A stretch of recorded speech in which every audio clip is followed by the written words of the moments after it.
Libro. Tarzán de los monos.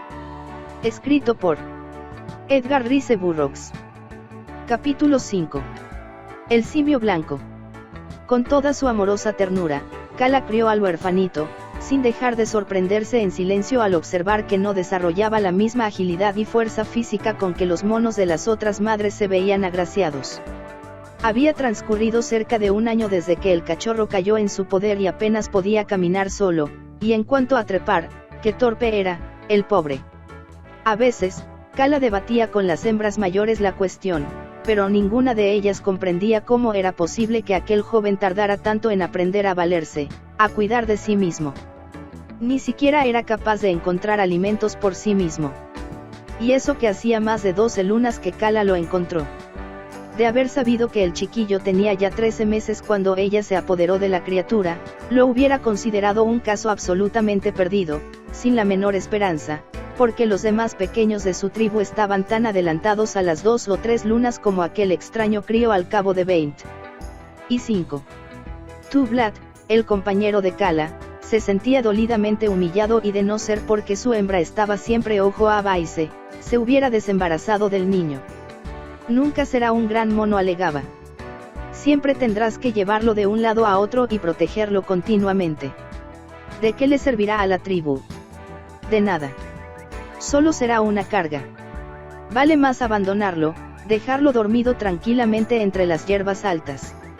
Así podrás tener otros hijos, más fuertes, que nos protejan en la vejez. Eso, nunca, nariz partida, replicó Kala. Si he de llevarle a cuestas toda la vida, lo llevaré. Tublat recurrió entonces a Kerchak, al que instó a emplear su autoridad sobre Kala para obligarla a renunciar al enclenque Tarzán, nombre que habían asignado al pequeño Lord Greystoke y que significaba piel blanca. Pero cuando Kerchak abordó el asunto con Kala, esta amenazó con abandonar la tribu si no la dejaban en paz con la criatura. Y como ese era uno de los inalienables derechos de los habitantes de la selva que no se sintieran a gusto en su propia tribu, dejaron de molestarla, ya que Kala era una hembra joven, atractiva, bien proporcionada y esbelta, y no deseaban perderla. A medida que Tarzán fue creciendo, sus zancadas aumentaron en rapidez y, al cumplir los 10 años, era un trepador excelente. Además, sobre el suelo, sabía hacer una infinidad de maravillas que sus pequeños hermanos eran incapaces de imitar. Se distinguía de ellos en muchos aspectos y a menudo los dejaba admirados con su astucia, aunque en cuanto a tamaño y fortaleza se encontraba en inferioridad. Porque a los 10 años los grandes antropoides habían alcanzado su plenitud física y algunos de ellos medían cerca del 1,90 m de estatura, mientras que el pequeño Tarzán era un muchacho a mitad de su desarrollo. Pero menudo muchacho. Desde la más tierna infancia se había valido de las manos para saltar de una rama a otra, a la manera que lo hacía su gigantesca madre, y durante toda la niñez se pasó horas y horas todos los días desplazándose con sus hermanos a toda velocidad por las copas de los árboles. Podía cubrir de un salto un espacio de 7 metros, en las alturas de la selva, sin sentir el menor vértigo, y agarrarse con absoluta precisión y perfecta suavidad a una rama que oscilase impulsada violentamente por los vientos precursores de un inminente huracán. Era capaz de descolgarse y cubrir 7 metros de una rama a otra, en veloz descenso hasta el suelo, y coronar con la ligereza de una ardilla la cima más alta del más alto gigante arbóreo de la selva tropical. Solo contaba 10 años. Pero era ya tan fuerte como un hombre normal de 30 y era más ágil que la mayoría de los atletas practicantes. Y, de un día para otro, su fortaleza aumentaba. Su vida entre aquellos feroces simios había sido feliz, ya que no recordaba ninguna otra, ni sabía que existiese en el universo otro mundo que no fuese el reducido bosque que formaba su medio ambiente y los animales salvajes con los que se había familiarizado. Poco antes de cumplir los 10 años empezó a darse cuenta de que entre él y sus compañeros existían grandes diferencias. Su cuerpo menudo, bronceado por la vida al aire libre, le hizo sentir de pronto una aguda vergüenza, sobre todo al comprobar que carecía por completo de pelo, como era el caso de las serpientes o los otros reptiles que se arrastraban por el suelo. Intentó arreglarlo por el procedimiento de cubrirse de barro de los pies a la cabeza, pero, al secarse, el barro se desprendió. Y encima, le resultaba tan incómodo que no tardó en llegar a la conclusión de que era preferible la vergüenza a la incomodidad. En la altiplanicie que frecuentaba la tribu había una laguna y fue en la tersa superficie de aquellas aguas límpidas donde Tarzán vio su rostro por primera vez. Era un día bochornoso de la estación seca y él y uno de sus primos habían bajado hasta la orilla para beber. Al inclinarse, las plácidas aguas reflejaron sus caras, las facciones realmente espantosas del gorila junto al semblante bien parecido del descendiente de una antigua y aristocrática casa inglesa. Tarzán se sintió acongojado. Ya era malo carecer completamente de vello, pero tener un rostro como aquel. Le sorprendió que los demás monos se molestaran en mirarle siquiera. Aquella ridiculez de hendidura que tenía por boca y aquella insignificancia de dientecillos blancos. ¿Qué diferencia con los gruesos labios y las poderosas dentaduras de sus afortunados hermanos? Y luego aquella miseria de nariz puntiaguda, tan delgada que parecía medio muerta de hambre. Enrojeció al compararla con los hermosos y anchos apéndices nasales de su compañero. ¡Qué nariz tan soberbia! Si ocupaba casi la mitad del rostro. El pobrecillo Tarzán pensó que debía resultar maravilloso ser tan guapo. Pero cuando reparó en sus propios ojos, ese fue el golpe definitivo. Un puntito castaño en el centro, un círculo gris alrededor y, luego, vulgar blancura. ¡Qué horror! Ni siquiera las serpientes tenían unos ojos tan repugnantes como los suyos. Estaba tan absorto en la evaluación personal de sus facciones que no oyó el susurro de las altas hierbas, que se separaron a su espalda para abrir paso a un enorme cuerpo que avanzaba sigilosamente por la selva. Tampoco lo percibió su compañero, el otro simio, el cual bebía con tal entusiasmo que los chasquidos de sus labios y los borboteos de satisfacción ahogaron el casi inaudible rumor del intruso que se acercaba. A menos de 30 pasos de distancia de Tarzán y de su acompañante, se agazapaba Sabor, la leona, cuya cola sacudía el aire como un látigo.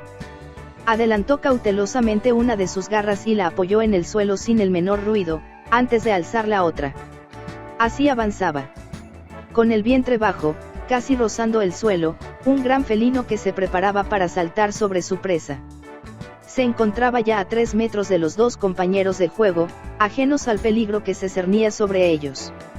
Tensó cuidadosamente los cuartos traseros y los enormes músculos vibraron bajo la preciosa piel. Se había encogido de tal forma que parecía pegada, aplastada contra el suelo, salvo en el arco vertical que formaba el lustroso lomo, lista para saltar. La cola había dejado de flagelar el aire, ahora estaba inmóvil, estirada hacia el suelo tras el animal. Hizo una pausa en esa postura, como si se hubiese petrificado de pronto, y luego, con terrible rugido, surcó rauda el aire como impulsada por un resorte. Sabor, la leona, era una cazadora inteligente. A otra menos sabia le hubiese parecido una estupidez dar la alarma con aquel rugido pavoroso, porque no habría sido más acertado y seguro caer sobre sus víctimas silenciosamente, sin advertirlas mediante aquel grito. Pero Sabor conocía muy bien la portentosa rapidez de reflejos de los pobladores de la selva y sus poco menos que increíbles facultades auditivas. Para ellos, el súbito rumor de una hoja de hierba al frotarse contra otra constituía un aviso tan efectivo como el ululato más sonoro, y la leona no ignoraba que le era imposible ejecutar su salto sin producir algún ruido, por leve que fuese. Su salvaje rugido no fue ningún aviso. Lo soltó con el fin de que sobrecogiera a sus víctimas y las dejase paralizadas de terror durante la exigua fracción de segundo que la leona precisaba para que sus poderosas garras se clavaran en la suave carne y la presa no tuviese la más remota posibilidad de escapar. En lo que se refería al mono, la lógica de Sabor fue correcta. El simio se encogió sobre sí mismo y, durante un momento, permaneció paralizado y tembloroso. Solo un momento, pero lo suficientemente largo para que fuese su ruina. Sin embargo, no ocurrió lo mismo con Tarzán, el niño humano. La vida entre los peligros de la jungla había aguzado sus reflejos y el muchacho reaccionaba con celeridad y eficacia ante cualquier circunstancia inesperada.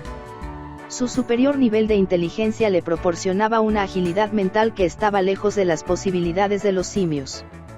De forma que el grito de Sabor, la leona, no solo puso en guardia el cerebro y los músculos del pequeño Tarzán, sino que le impulsó automáticamente a la acción.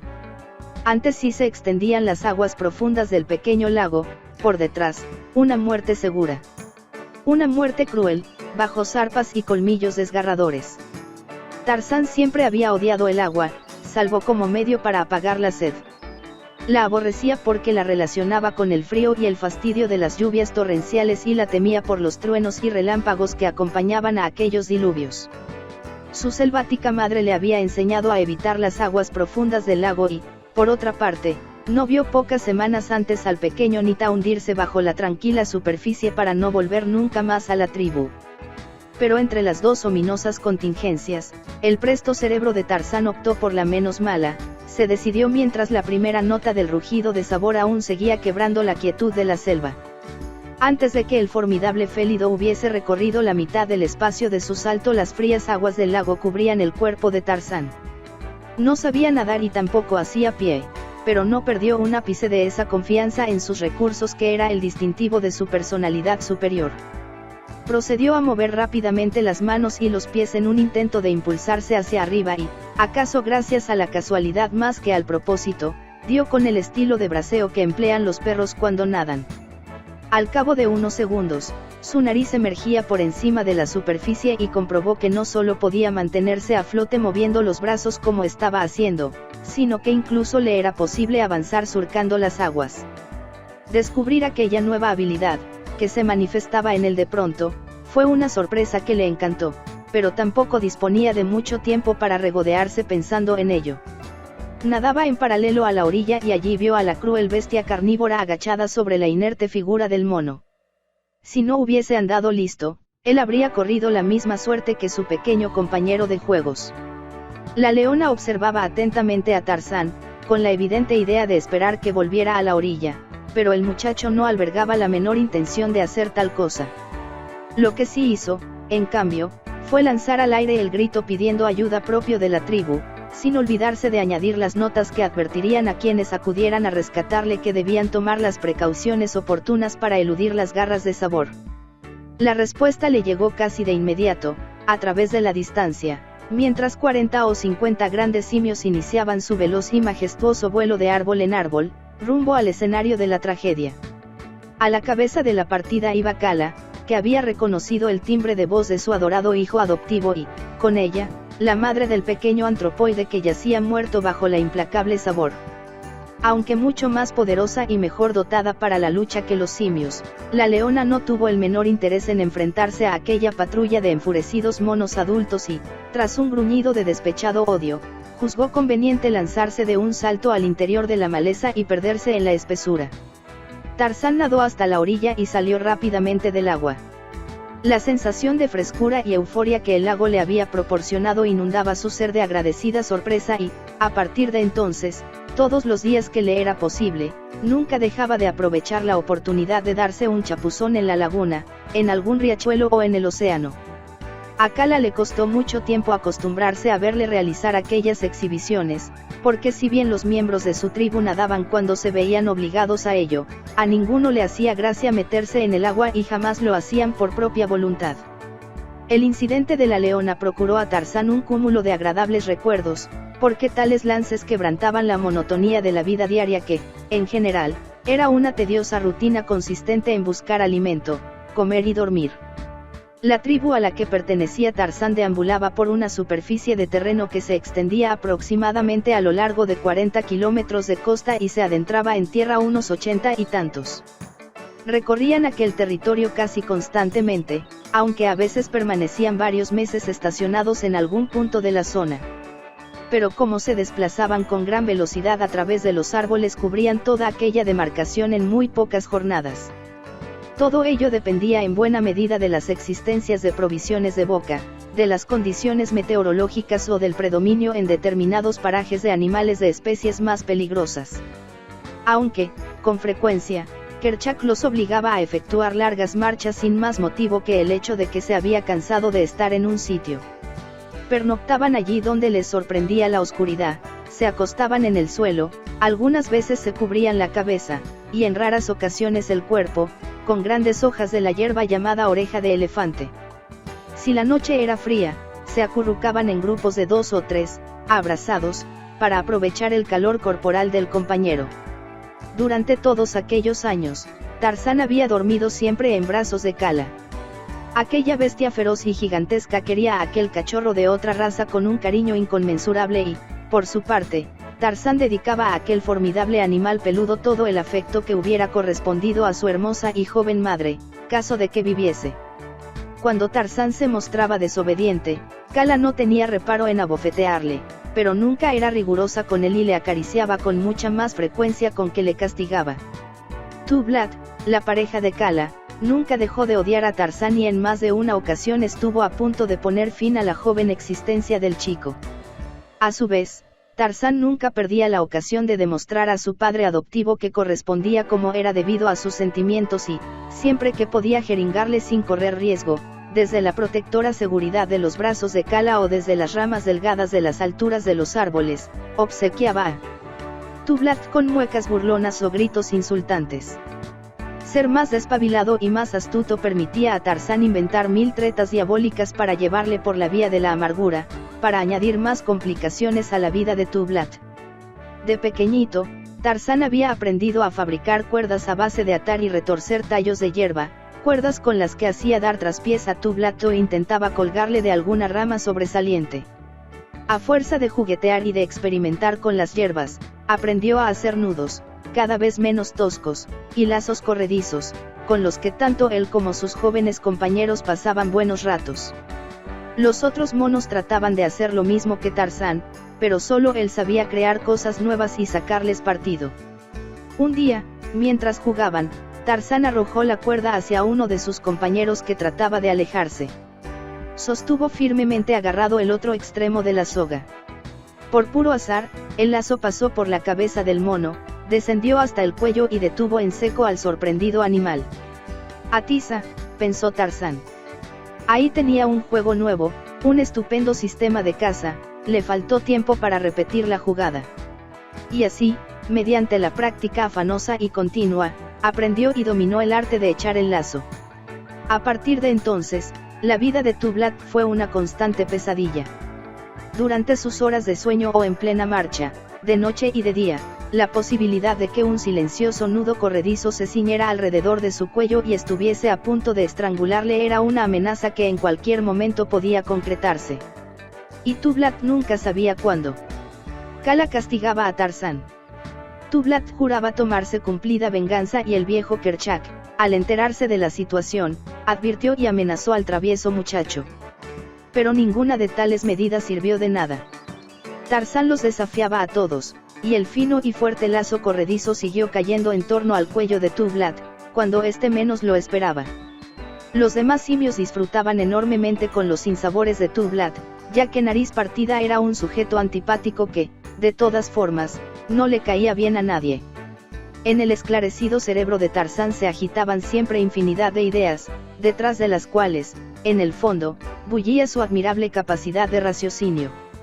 Si era capaz de prender a sus compañeros simios con el largo brazo hecho de hierbas trenzadas, ¿por qué no podía atrapar a Sabor, la leona? Fue el germen de un proyecto que, sin embargo, estuvo destinado a dar un sinnúmero de vueltas en el consciente y subconsciente de Tarzán antes de que se convirtiese en una proeza magnífica. Pero eso sucedió años después. Capítulo 6. Combate en la jungla. Las idas y venidas de la tribu llevaba con frecuencia a sus miembros a las proximidades de la silente y cerrada cabaña construida cerca de la bahía. Para Tarzán eso representaba siempre un foco de misterio y placeres infinitos. Solía atisbar por las ventanas encortinadas o, tras subirse al tejado, mirar por la negra boca de la chimenea, en inútil intento de descubrir las incógnitas maravillas que encerraban aquellas robustas paredes. Su fantasía infantil imaginaba criaturas prodigiosas dentro de la cabaña y la imposibilidad de forzar la entrada multiplicaba por 1000 su anhelo de lograrlo. Se pasaba horas y horas paseando por el tejado y estudiando las ventanas, pero no conseguía dar con el modo de acceder al interior de la choza. Lo cierto es que prestó escasa atención a la puerta, porque aparentemente era tan sólida como las paredes. En el curso de la primera visita a las inmediaciones, después de la aventura con la vieja Sabor, cuando Tarzán se acercaba a la construcción observó que, vista a cierta distancia, La puerta parecía ser parte independiente de los muros en que estaba encajada y, por primera vez, se le ocurrió que quizás aquella fuese la vía de acceso que tanto tiempo llevaba buscando infructuosamente. Estaba solo, como a menudo era el caso cuando visitaba la cabaña, porque los monos no sentían precisamente afecto hacia ella. La historia del palo tonante que sembraba muerte no había perdido eficacia en el curso de los 10 años que llevaban transmitiéndosela unos a otros, y la desierta vivienda del hombre blanco seguía envuelta, para los simios, en una atmósfera aterradora y sobrenatural. Nadie le había contado a Tarzán su relación directa con la cabaña. El lenguaje de los monos tenía tan pocas voces que, aunque podían decirse cosas, carecían de las palabras adecuadas para describir con exactitud tanto a los moradores de la choza como sus enseres y pertenencias, de modo que, mucho antes de que Tarzán alcanzara la edad suficiente para comprenderlo, la tribu había olvidado el asunto. Solo en cierta manera confusa y ambigua Kala le había explicado que su padre, el padre de Tarzán, fue un extraño mono blanco, pero el muchacho ignoraba que Kala no era su madre. Aquel día, pues, Tarzán se dirigió a la puerta y dedicó varias horas a examinar y forcejear con los goznes, la cerradura y el pomo. Al final dio con la combinación apropiada y, frente a sus atónitos ojos, la hoja de madera se abrió, chirriante. Pasaron varios minutos antes de que Tarzán se decidiese a entrar, pero, finalmente, una vez se acostumbraron sus ojos a la penumbra del interior, se aventuró a entrar lenta y cautelosamente. En medio del cuarto yacía un esqueleto, del que había desaparecido ya todo residuo de carne, pero en torno al cual colgaban los putrefactos y andrajosos restos de lo que tiempo atrás fueron las ropas del muerto. Encima de la cama se encontraba tendida, en similares condiciones, otra espantosa osamenta, aunque de menor tamaño, mientras que en una contigua se encontraba un tercer esqueleto, mucho más pequeño que los otros. El joven Tarzán no prestó más que una atención fugaz a todas aquellas pruebas de una terrible tragedia ocurrida bastante tiempo atrás.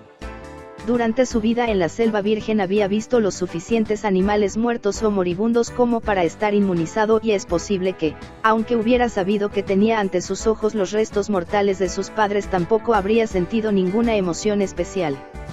Lo que sí despertó su interés fueron los muebles y demás objetos que había en la cabaña.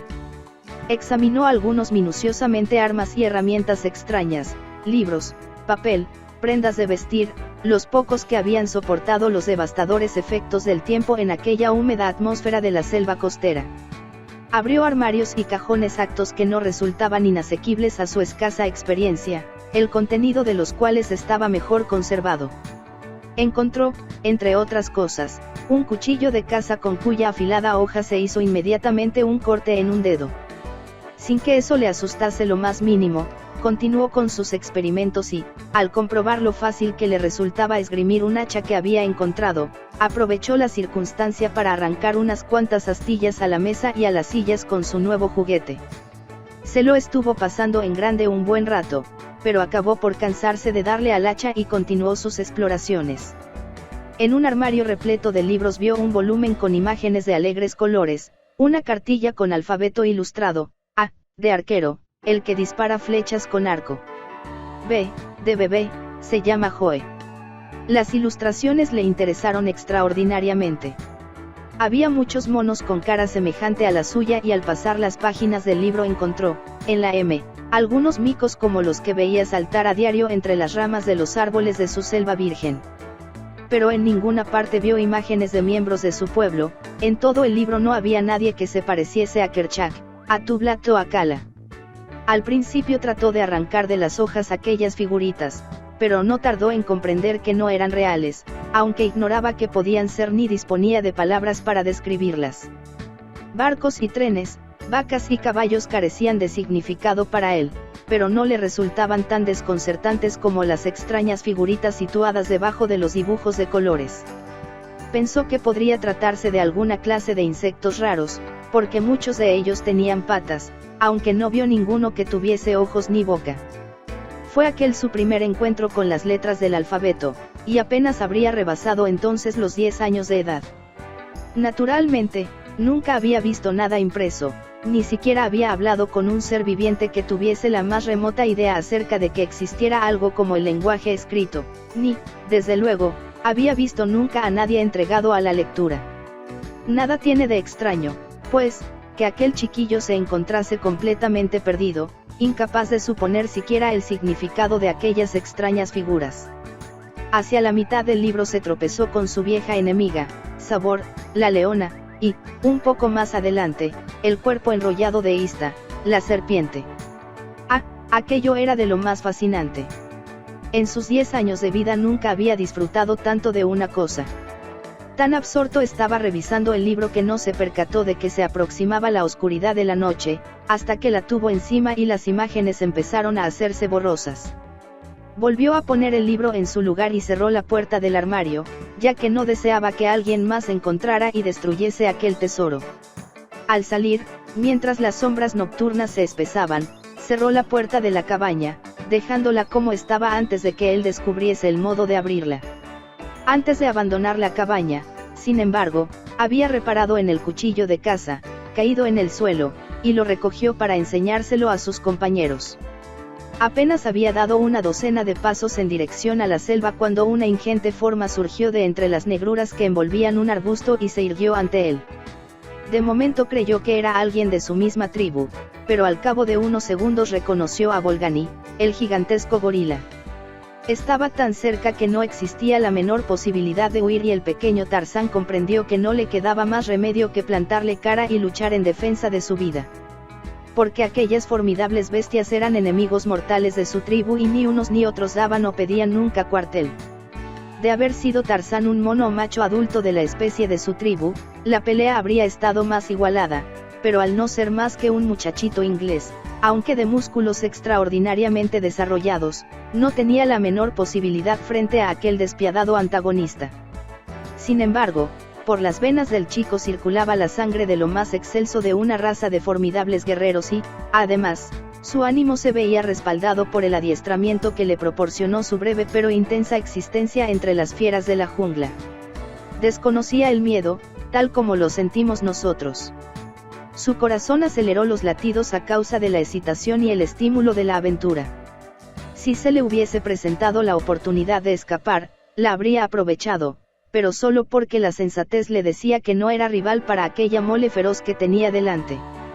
Pero puesto que la razón le informaba de que no era posible la huida, se aprestó a combatir cara a cara, a hacer frente al gorila, decidida y valerosamente, sin que le temblase un solo músculo, sin mostrar el más leve síntoma de pánico.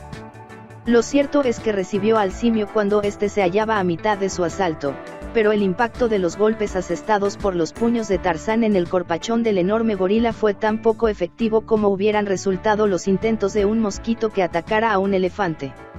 No obstante, aún conservaba Tarzán en una mano el cuchillo encontrado en la cabaña de su padre y cuando la bestia, descargando golpes y arreando mordiscos, se precipitó sobre el muchacho, este volvió accidentalmente la punta del cuchillo hacia el peludo pecho del gorila. Cuando el arma se hundió profundamente en el cuerpo, el cuadrumano soltó un alarido de rabia y dolor.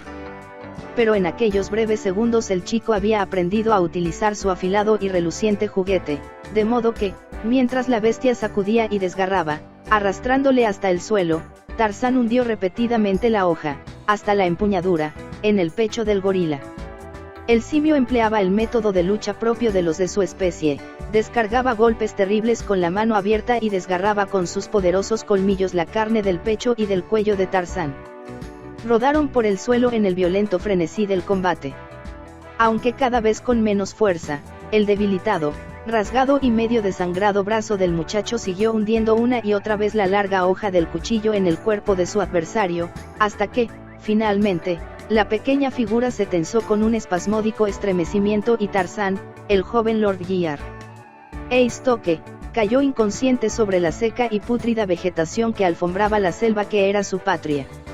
A cosa de 1,5 kilómetros, en el interior de la foresta, la tribu oyó el salvaje grito desafiante del gorila y, tal como tenía por costumbre cuando amenazaba algún peligro, Kerchak reunió a su pueblo, en parte como medida de mutua protección frente a un enemigo común, dado que el gorila lo mismo podía ser integrante de una partida más numerosa, y en parte para cerciorarse de que la totalidad de los miembros de la tribu se hallaban presentes.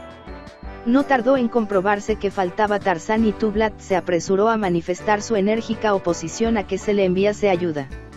Al propio Kerchak tampoco le caía muy simpático aquella extraña criatura, así que escuchó los alegatos de Tublat y, al final, se encogió de hombros y fue a tenderse sobre el lecho de amontonadas hojas secas que se había preparado. Pero Kala no era de la misma opinión. En realidad, apenas se enteró de que Tarzán no estaba allí había salido disparada, volando a través de las ramas de los árboles, hacia el punto de donde llegaban los claramente audibles gritos del gorila. Era ya noche cerrada y la tenue claridad de la luna, recién aparecida en el cielo, proyectaba extrañas y grotescas sombras entre el espeso follaje de la jungla. Aquí y allá, los rayos más brillantes conseguían filtrarse hasta el suelo, pero en guión bajo su mayor parte solo servían para intensificar la estigia negrura de las profundidades de la selva. Como un colosal fantasma, Kala surcaba silenciosamente el aire de un árbol a otro. Se desplazaba a todo correr a lo largo de una gran rama, saltaba a través del espacio hasta el extremo de otra. Solo para agarrarse a la del árbol siguiente, en su celérico avance rumbo al escenario de la tragedia que su conocimiento de la jungla le decía estaba representándose a escasa distancia de donde ella se encontraba. Los clamers del gorila proclamaban que mantenía un combate a muerte con otro habitante de la salvaje foresta. De pronto, los gritos cesaron y un silencio mortal se extendió por la selva. Kala no alcanzaba a entender lo ocurrido, porque la voz de Bolgani se había elevado en el aire saturada de agónicas notas de sufrimiento y muerte, pero luego no se oyó sonido alguno que le permitiese determinar la naturaleza del adversario del gorila. Sabía que era harto improbable que su pequeño Tarzán pudiese acabar con la vida de un gran gorila macho, por lo que, al aproximarse al lugar de donde procedían los ruidos de la pelea, extremó las precauciones hasta que, con extraordinaria cautela, se llegó a la enramada inferior y, con el corazón en un puño, forzó la vista para atravesar con ella las tinieblas nocturnas y descubrir alguna señal de los combatientes. Los localizó de súbito, tendidos en un claro de la jungla, iluminados por la luz brillante de la luna, la figura desgarrada y ensangrentada de Tarzán y, a su lado, el yerto cadáver de un enorme gorila macho. Al tiempo que profería un grito apagado, Kala descendió junto a Tarzán, cuyo menudo cuerpo cubierto de sangre levantó del suelo y se lo llevó al pecho, mientras intentaba captar algún síntoma de vida. Percibió los casi inaudibles latidos del corazón del niño. Con gran ternura, lo trasladó a través de la oscura selva hasta el punto donde acampaba la tribu y, durante muchos días y noches montó guardia a su lado, cuidándole, llevándole agua y comida, ahuyentando las moscas y los demás insectos que acudían a cebarse en las heridas del muchacho. Aquella pobre simia no sabía nada de medicina y cirugía. Lo único que podía hacer Kala era lamer las llagas, pero así las mantenía limpias para que la naturaleza cumpliese su labor curativa con mayor rapidez. Al principio, Tarzán no quiso comer nada. No hacía más que revolverse y agitarse impulsado por el delirio de la fiebre. Lo único que estaba dispuesto a tomar era agua, y agua era lo que le proporcionaba Kala, por el único procedimiento que podía emplear, o sea, llevándosela en su propia boca. Ninguna madre humana hubiera manifestado abnegación más desinteresada y devota que la que aquella simia salvaje mostró hacia el pobrecito huérfano que el destino había puesto bajo su cuidado. Por fin, la fiebre remitió y el chico empezó a mejorar. Aunque el dolor de sus heridas era insufrible, de los apretados labios de Tarzán no brotó ni un solo quejido. Tenía desgarrada una parte del pecho, abierta la caja torácica hasta el punto de dejar a la vista las costillas, 3 de las cuales habían roto los bestiales golpes del gorila.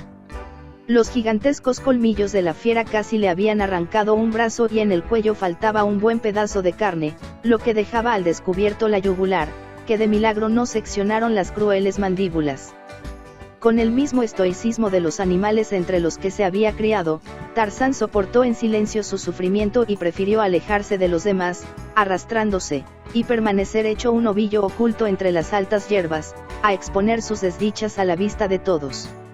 Solo le alegraba la compañía de Kala, pero Tarzán había mejorado ya tanto que la mona se permitía salir en busca de alimentos y permanecer largos ratos lejos de él. porque mientras el chico estuvo tan grave, el sacrificado animal apenas comió lo suficiente para no morir de inanición y, en consecuencia, había quedado reducida a una mera sombra de lo que fue.